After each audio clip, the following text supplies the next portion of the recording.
Të dashur prindër, mësues dhe të ftuar të nderuar. Eselamu aleikum. Dhe mirë se erdhët në këtë aktivitet të veçantë kushtuar muajit të bekuar të Ramazanit. Sot jemi mbledhur së bashku për të përjetuar bukurinë e këtij muaji, të shenjtë përmes fjalëve të pastra dhe zemrave të sinqerta të fëmijëve tanë. Ramazani është muaji i agjerimit, durimit, mëshirës, faljes dhe dashurisë për njëri tjetrin. Programi i sotëm është përgatitur me shumë dashuri nga nxënësit tanë, të cilët do të flasin për rëndësinë dhe vlerat e Ramazanit, sidomos moshës dhe kuptimin e tyre të bukur fëmijëror. Fillimisht të nisim programin me fjalën më të bukur, fjalën e Allahut. Do të therasim nxënësin tonë Ajani për të na lexuar Kur'an. Bismillahirrahmanirrahim. Inna anzalnahu fi laylatil qadr wa ma adraka ma laylatul qadr. Laylatul qadri khayrun min alfi shahr. Tanazzalul malaikatu war-ruhu fiha bi'izni rabbihim min kulli amr. Salamun hiya hatta matla'il fajr.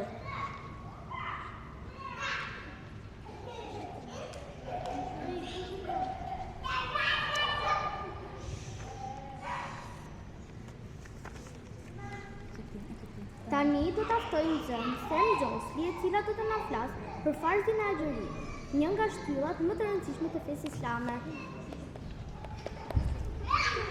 Argumentet nga suneti për farzin e agjerimit. Islami është ngritur me 5 parime.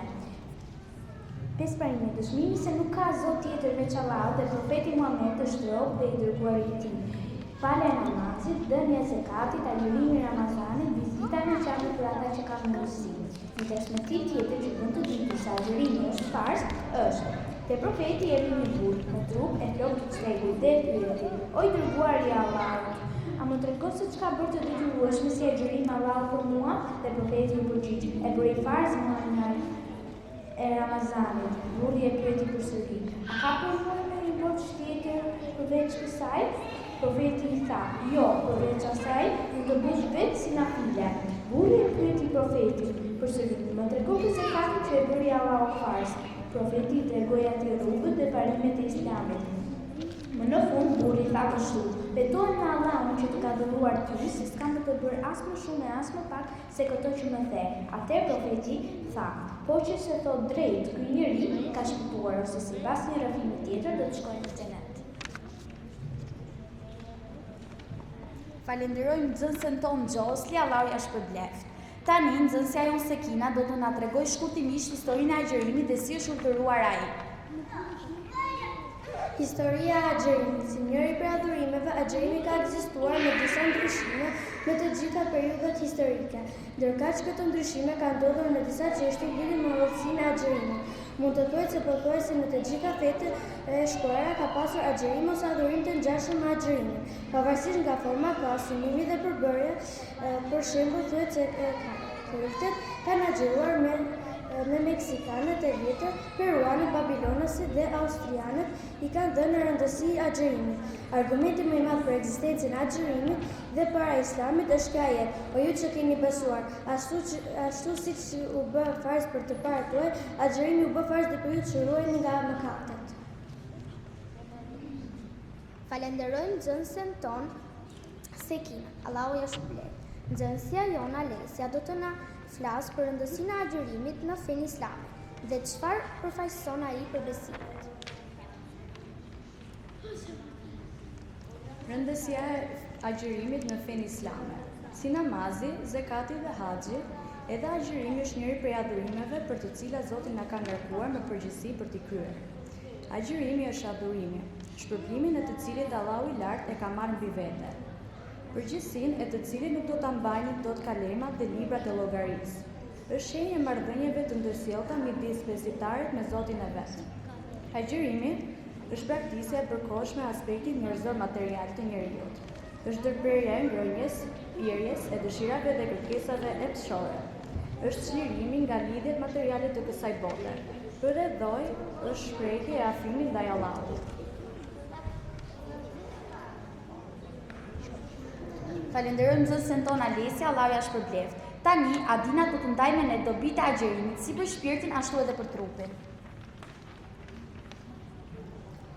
Agjërimi është njëri nga kushtet e Islamit. Si për të gjitha adhurimet, edhe agjërimi, muslimanët e mbajnë pa menduar për dobitë e tij. Zoti e thot këtë kështu në Kur'an: Unë i krijova gjindet dhe nxënësit dhe njerëzit vetëm për të më adhuruar mua.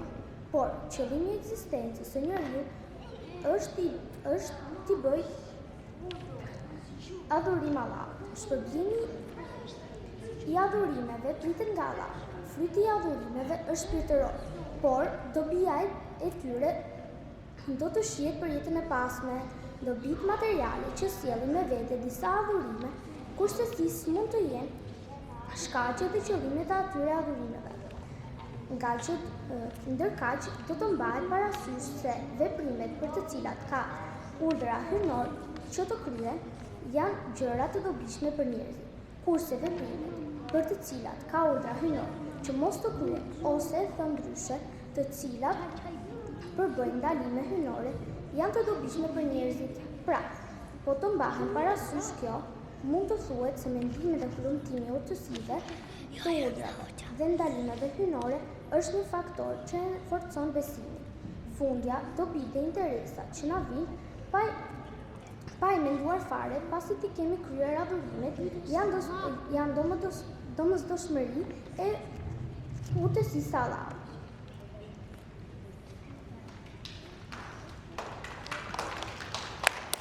Dërsa tani vjen Anuar, do të na tregoj se si agjërimi e rinovon trupin dhe na bën më të fortë.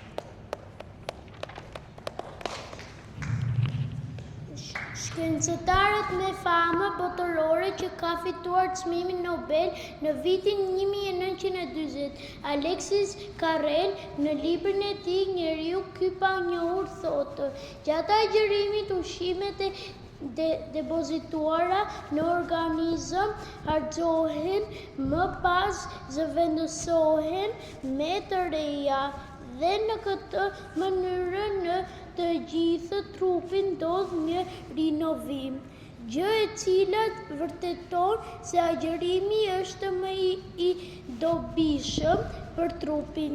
Gjatë agjërimit, sistemi nervor është në një qetësi absolute, kënaqësia që na jep kryerja e një adhurimi i shuan të gjitha tensionet dhe pakënaqësitë tona. Në këtë mënyrë shmagen streset të cilat janë ndër problemet më të mëdha të ditëve të sotme.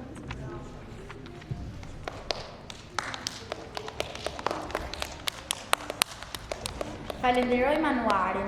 Ai Seli tani do të na flasë për një mësim shumë të bukur. Si agjërimi na mëson besnikërinë dhe sinqeritetin. Agjërimi është adhurimi më i bukur i të cilit shfaqet ndjenja e besnikërisë. Sepse agjërimi është një besë lidhje mes Allahut dhe robët. Duke hequr dorën nga fragmente të caktuara, nga gjëra të caktuara, njeriu tregon se rin besnik. Fjalës së njeriu e zhvillon më tej ndjenjën besnikërisë. Besnikëria bëhet pjesë e pandore e bakterit të tij. Njeriu që arrin një cilësi të tij të karakterit kthehet në përmendor besnikërie, që ne jeton e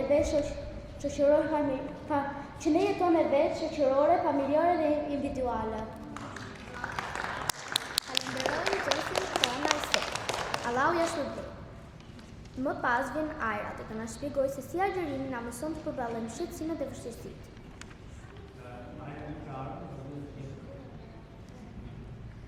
Irina do të na flasë për mënyrën.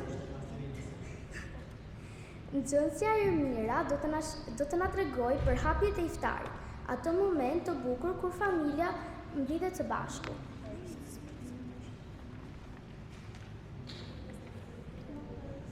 Hapja e iftarit me ujë hurma. Përshëndet që iftari të hapet me ujë apo hurma. I dërguari i Allahut sallallahu alaihi wasallam po të kishte hurma e hapte iftarin me to, e në të kundërt e hapte me ujë.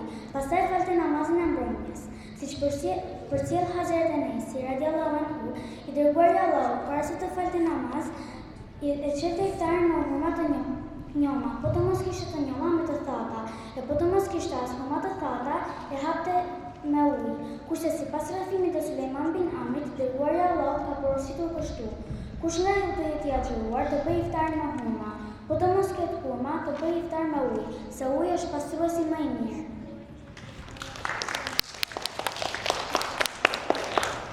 Tani do të ftojmë Jahjen, i cili do të na flasë për rëndësinë e namazit të teravive, që e zbukuron edhe më shumë këtë muaj.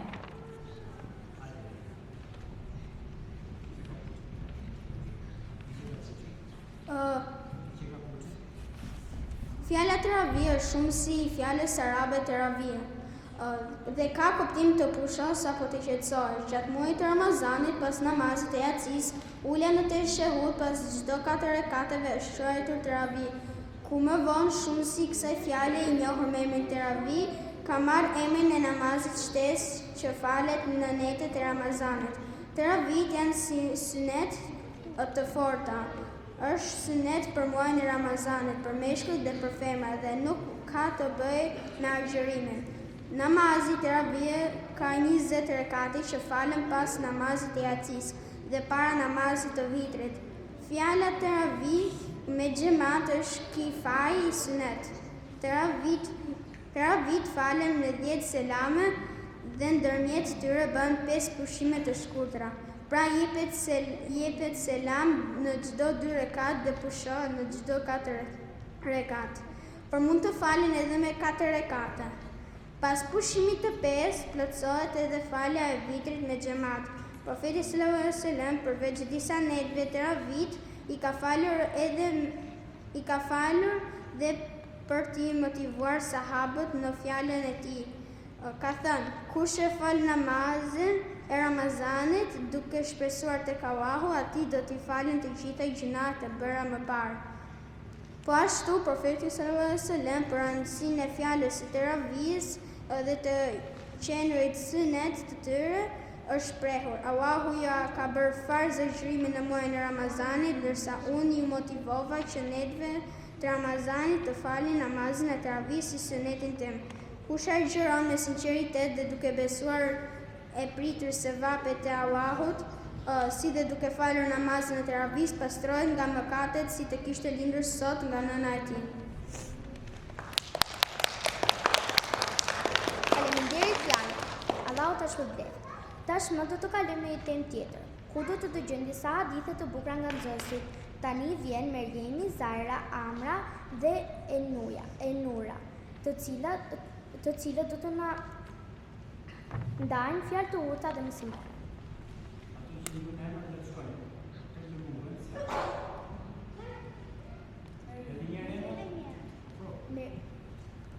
Merjemi, Zahra, Amra dhe Enura.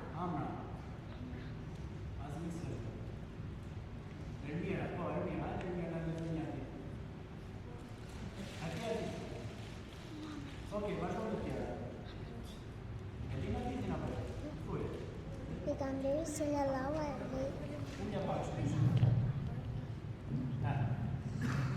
sallallahu alaihi wasallam ka thënë: kush agjeron në ditën e rrugë të Allahut, Allahu ja largon atij fytyrën nga zjarri i xhenemit për 70 vjeshtër.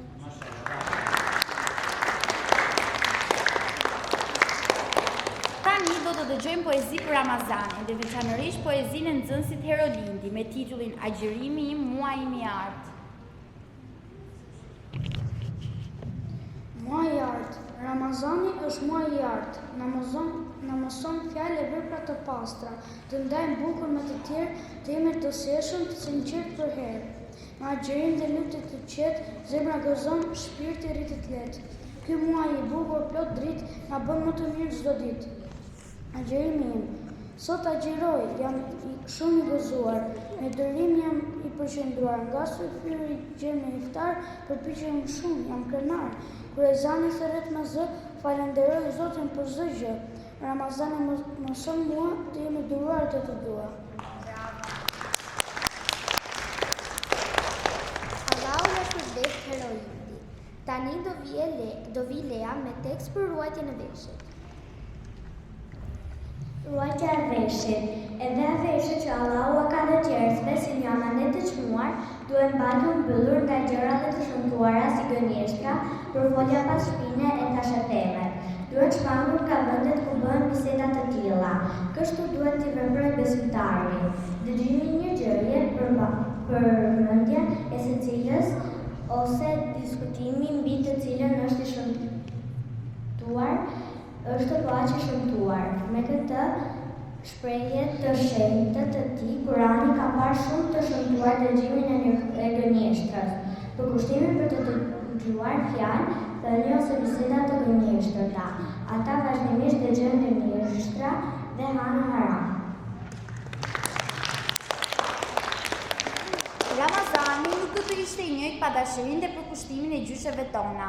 Ato na përgatisin ushqimet më të mira dhe na mbajnë shtëpinë me ngrohtësi e bekim. Për këtë arsye, nxënësja Resila na ka përgatitur një poezi të veçantë për gjyshen për ta falendëruar për rolin e saj të përçmuar gjatë Ramazanit. Mbaje me një porosi, gjyshja nuk do të jetë gjithmonë, do të kesh dhe ti fëmijë, sepse jeta bi vazhdon, atëherë kur nuk e pret. Mund të mbetë shkritë e vetme, ki kujdes në këtë jetë të jo çdo kush të do me zemër. Mos haro fjalët e mia kur të jesh në vështirësi, drejto sytë nga Allahu, ai është për çdo njeri. Allahu është i drejtësisë. Tani do të ftojmë nxënësin Misheli që do të na flasë për agjërimin e fëmijëve. Agjërimi i fëmijëve është si namazi i tyre. Nga fëmia që mbush moshën 10 vjeç kërkoj që të falë namaz dhe të agjërojë.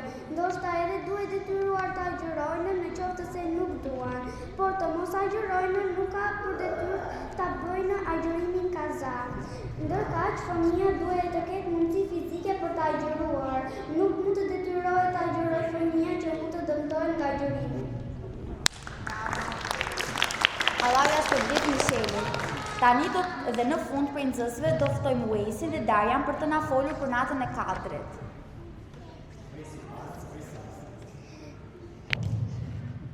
Ne e zbritëm atë Kur'an në natën e Kadrit. E ku e di ti se që është nata e Kadrit? Nata e Kadrit është më e vlefshme se 1000 muaj. Atë natës mbesi me larke dhe shpirti Xhibrilit. Me lejen e Zotit të tyre, për çdo çështje ajo është paqe deri në agim të mëngjesit.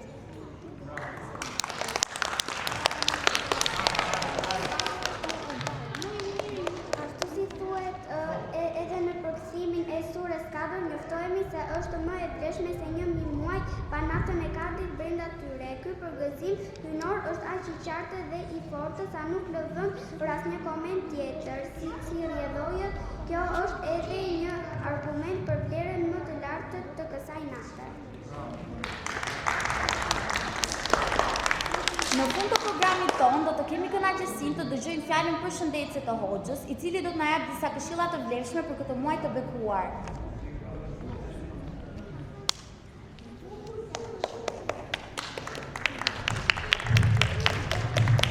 Selamu alaikum wa rahmatullah.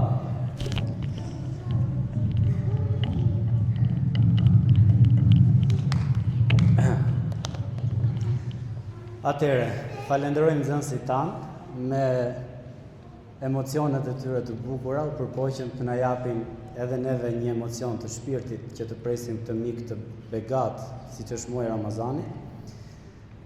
Lusë Allahun xhaleshanu t'i shpërblej, por mbi gjitha ky shpërblim shkoj edhe për gjithë ju si prindër, sepse alhamdulillah të mbash një xhami me zërat e fëmijëve, në radhë parë është bekim për Allahut të lartësuar, por pastaj është merit e gjithë secilit prej prindërve që kanë atë dertin e madh, atë zellin e madh në shpirtin e tyre që duan që edhe fëmijët t'i edukojnë me fjalën e Allahut xhaleshanu. Ku alhamdulillah, siç ne kemi programet tona të kursit në xhami, përpiqemi që edhe fëmijëve t'i japim diçka prej fesë tonë të bukur, prej edukatës islame, që ajo çfarë ne synojmë dhe shpresojmë ndihmën e Zotit është që këta fëmijët tanë të bëhen fëmijë të hajrit për vetët e tyre në radhë parë, për ne si prindër në radhë të dytë dhe për ahiretin që gjithë secili neve na pret. Shkurtimisht, një nga mësimet më të mëdha që ne duhet të marrim si prindër, që më pas të jemi të aftë sa të mundemi që të transmetojmë edhe tek fëmijët tanë edukatën e fesë, është pa diskutim faqja e dytë e surës Lukman. Unë do të këshilloja që gjithsecili ta lexoj sidomos faqen e dytë të surës Lukman, t'i lexoj tefsirin e saj, të lexoj kuptimin e kësaj faqeje, sepse aty bëhet fjalë për Lukmanin alayhis salam, i cili nuk ka qenë profet. Lukmani ka qenë një njeri ndoshta që nuk njihej nga njerëzit e tjerë në kohën e tij. Por Allah e ka veçuar atë me hikmen, wa laqad atayna Lukmana al-hikmata. Ne pa diskutim i dham Lukmanit hikmen, urtësinë. Urtësia, mençuria që përkthehet edhe në gjuhën shqipe, është një nga veçoritë që e dalloi Allahu i lartësuar këtë personalitet, aq sa e ka zgjedhur ta bëjmë mësim deri në ditën e Kiametit, ta përmendi atë në Kur'an me emër, siç janë përmendur edhe profetët e tjerë, për të kuptuar rëndësinë e madhe të këtij individi, të këtij personi të urtë.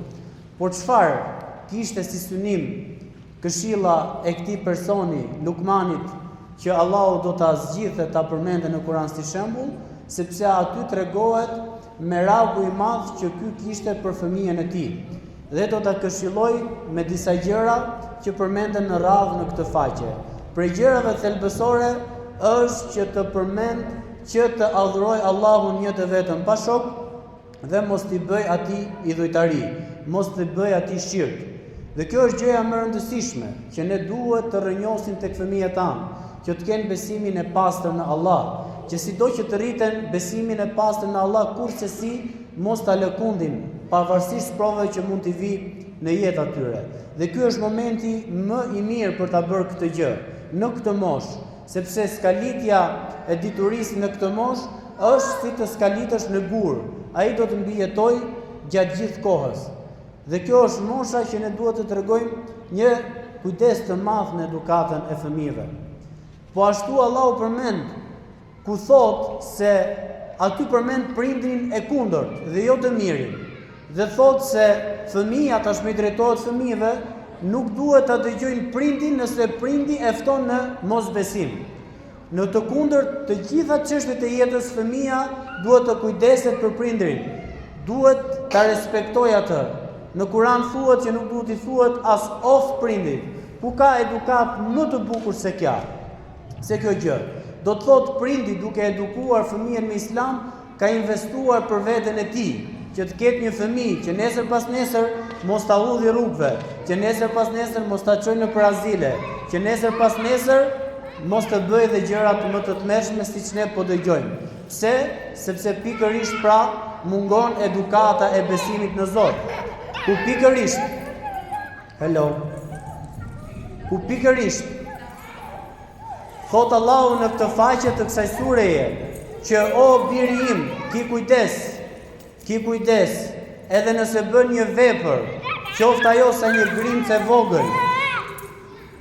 Merri pak fëmijët, merri pak. O biri im, nëse bën një vepër, qoftë e vogël sa grimca, edhe nëse do ta fshehesh atë në një gur të madh, dije që Allahu i lartësuar do të ta sjellë atë vepër ditën e gjykimit. Kjo është shumë e rëndësishme. Sepse këtu Allahu po na tregon që të jetuarit me prezencën e hyjnores, që Allahu të shikon, që Allahu të dëgjon kudo që je, është kjo çfarë edukon një brez të mirë. Është kjo që edukon një fëmijë të hajrit. Që elhamdulillah pikërisht ky ambient, kjo xhami e bën fëmijën që të jetojë me Allahun kudo që ai të jetë nesër pas nesër kur do të rritet. Prandaj pa u zgjatur sepse edhe fëmijët nuk rrin urt, Allahu ju shpërbleft gjithsecilin. Ju falenderoj gjithsecilin prindër, nëna dhe baballar që e mbani gjallë këtë xhami me kontributin më të madh që i sillni fëmijët na i lini në amanet, pastaj gjithë secilin që kontribon akoma dhe më tepër që këto mbarvajtje të kursit të shkojnë ashtu siç duhet, Allahu ju shpërblet gjithë secilit, ju shkojt sevape. Tani inshallah kemi ardhur ke pjesa më e bukur për fëmijët, kur ne kemi një dhuratë simbolike për gjithë secilin. Ti ftojmë gjithë fëmijët këtu.